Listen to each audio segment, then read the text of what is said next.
Olá, turma do sétimo ano B, tudo bem com vocês? Como é que vocês estão? Eu espero que vocês estejam ótimos, hein? Porque eu estou ótima. Estamos hoje iniciando a explicação dessa segunda unidade nossa, né? Já coloquei aí o assunto para vocês. Ai, desculpa. O nosso assunto novo, que são as vozes verbais. Nós fizemos aquela revisão de verbo. Vamos continuar revisando o verbo, certo? Mas vamos começar trabalhando com as vozes verbais, tá? Então, o que são essas vozes verbais? Nós vamos ver já já.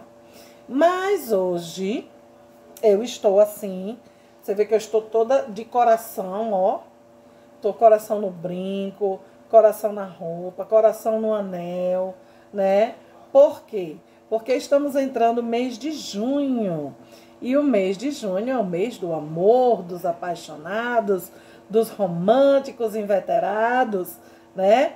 Então, nós temos aí o mês e temos uma celebração nesse mês, que é o Dia dos Namorados, né?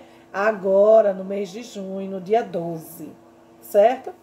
E aí, vai ter tudo a ver com o que nós vamos trabalhar, porque nós vamos começar a trabalhar nessa unidade com poesias, tá? Na parte de redação. Então, vai ter tudo a ver com o que nós iremos trabalhar, certo? E aí, o que é que eu vou querer de vocês, o que é, que vocês já vão pesquisar uma poesia assim, que defina bem o amor para você. O que é o amor, né? Se o amor existe, você acha que existe, o que é esse amor? Então, você vai procurar uma poesia que represente o que você acha do amor. E nós vamos trabalhar com essa poesia na nossa aula ao vivo aí, que nós iremos marcar, tá? Em breve nós iremos marcar. Então, já estou dando a incumbência para esse mês de junho, né? Trabalharemos com uma poesia romântica. O amor está no ar, tá? Love's in the air, o amor está no ar. E nós vamos trabalhar com ele, certo? Bom, mas hoje eu quero que vocês peguem aí o caderno de vocês, que na aula passada eu não passei a atividade, não foi? Vocês tiveram esse bônus sem atividade, mas vocês foram copiar o assunto, vocês anotaram o assunto da nossa unidade, agora esse primeiro assunto, que foi o assunto de vozes verbais, né? Nós vamos trabalhar vozes verbais e, paralelamente, nós iremos trabalhar com os verbos como nós estávamos fazendo, certo? Então, aí, vamos começar, deixa eu abrir aqui, porque eu vou explicar aquilo que já está anotado no caderno de vocês, certo? Deixa eu pegar aqui, sétimo ano B. Então, vamos lá?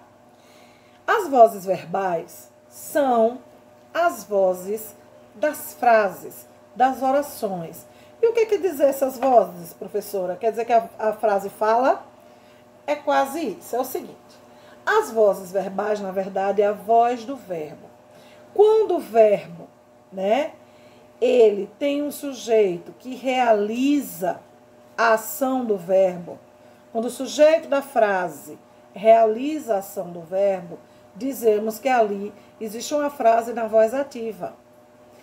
Quando esse sujeito sofre a ação do verbo, dizemos que ali tem uma voz passiva. E quando esse sujeito é responsável por realizar e sofrer a ação do verbo, dizemos que ali tem uma voz reflexiva. Então, as vozes verbais são três: ativa, passiva e reflexiva. Vamos ver aí o que é que está dizendo na anotação de vocês? Voz ativa. O sujeito faz a ação independente do tempo. Exemplo, ele deu ali. O aluno leu o livro. Ó, vou anotar aqui. O aluno leu o livro. Quem é o sujeito que realiza a ação? O verbo leu, né? E o livro é o objeto que foi lido, certo? Sujeito da ação, o aluno. Se eu digo assim, Antônio bebeu água. Voz ativa, porque Antônio está realizando a ação de beber água. Cláudio apagou a luz, né? Cláudio apagou a luz. Que voz é essa? Voz ativa, porque porque Cláudio realizou a ação de apagar a luz, certo? Então, a voz ativa é quando o sujeito desenvolve, realiza a ação do verbo. Já a voz passiva, vamos ler o que está aí anotado no caderno de vocês? A voz passiva divide-se em analítica, há uma locução verbal seguido de pelo ou pela ou por, e há um agente da passiva redirecionado pelos elementos que o acompanham, por ou pelo, tá? E sintética apresenta verbo seguido da partícula se. Atenção, se nunca deverá ser seguido de preposição. Se tiver seguido de preposição, é sujeito indeterminado, certo? Então, vamos lá. Vou explicar. Voz ativa, sujeito realiza a ação do verbo. Voz passiva, o sujeito sofre a ação do verbo, certo? Então, primeira coisa que você tem que saber, sujeito sofre a ação do verbo. Ele não realiza, ele sofre. O sujeito passa a ser outro, tá? Então, temos ali a frase, o aluno lê o livro, né? Para virar voz passiva, primeira coisa, o sujeito passa para o final e o que está no final passa para o início. É a regra do X. Então, vai ficar o livro, certo? Na voz passiva, em vez de você ter um verbo só, você vai ter dois, vai ter uma locução verbal. Lembra que a gente estudou locução verbal? Os dois verbos com sentido de um só? Então, vai ter dois, tá? Então, o aluno lê o livro. O livro foi lido pelo aluno. Nessa locução verbal, eu vou ter sempre o verbo ser ou o verbo estar, tá? No caso aí, o verbo ser. Foi lido. Então, o livro foi. E o verbo principal, ele passa a ter a terminação em ado, edo, ido, né? Então, foi lido. E o sujeito que passa para o final?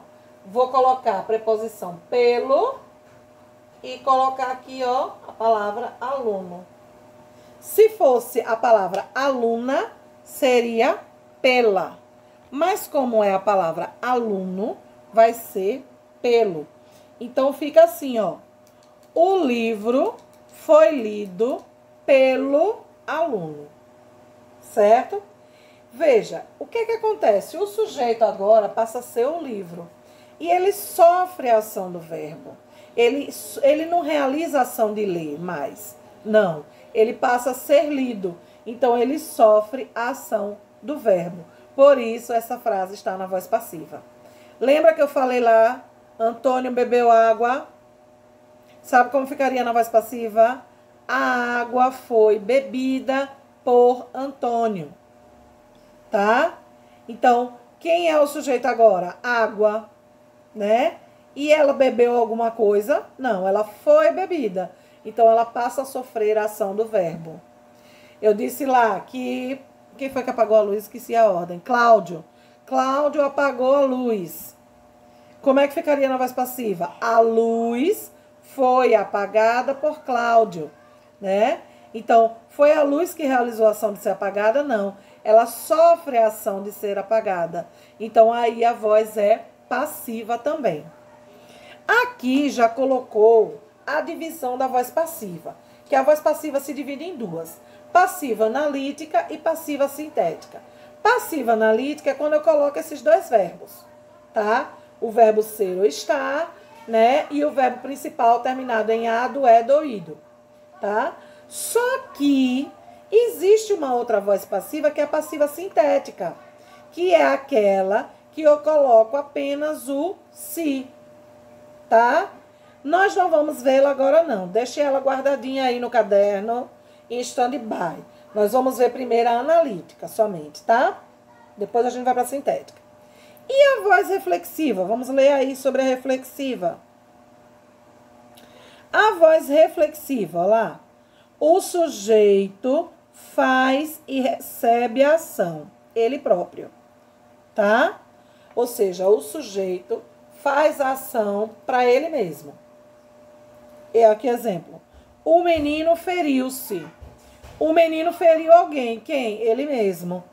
A menina penteou-se. A menina penteou alguém. Quem? Ela mesma. Os convidados olharam-se uns no espelho. Eles olharam para quem? Para eles mesmos. Certo? Então, a voz reflexiva é aquela em que o sujeito pratica e sofre a ação. Então, eu digo assim: ele se cortou. Ué? Ele se cortou, tá? Ele cortou ele mesmo, certo? Então, fique claro. Voz ativa, sujeito da frase, pratica ação. Voz passiva, sujeito da frase, sofre ação. Voz reflexiva, sujeito pratica e sofre ação. Aí eu coloquei aqui, ó, uma questão, um assunto de sujeito, para clarear as ideias. O que é o sujeito? Tá? O sujeito é aquele que realiza ou sofre a ação do verbo. Como é que eu acho o sujeito de uma frase? Perguntando quem é o verbo. Então, ó, ela leu atentamente o recado. Quem leu? Ela é o sujeito. Chegaram à sala os alunos do ensino médio. Quem chegaram? Os alunos do ensino médio. Professora, não é o que perguntaram? Não. Se você perguntar o que, você vai achar uma coisa que não é o sujeito. Quando você pergunta quem, você acha o sujeito. Certo? E aí já vieram dois tipos de sujeito, simples e composto, que a gente também vai ver depois. Deixa aí o assunto anotado. Agora, no final do vídeo, vou passar uma atividade. Respondam e mandem para mim até sexta-feira. Temos aula de redação essa semana, hein? Vamos usar o livro do Aprova Brasil. Brasil. Certo? Então, prestem atenção aí. Então, aguardo sexta atividade, hein? Cumpram os prazos. Bye, bye. Até a próxima aula.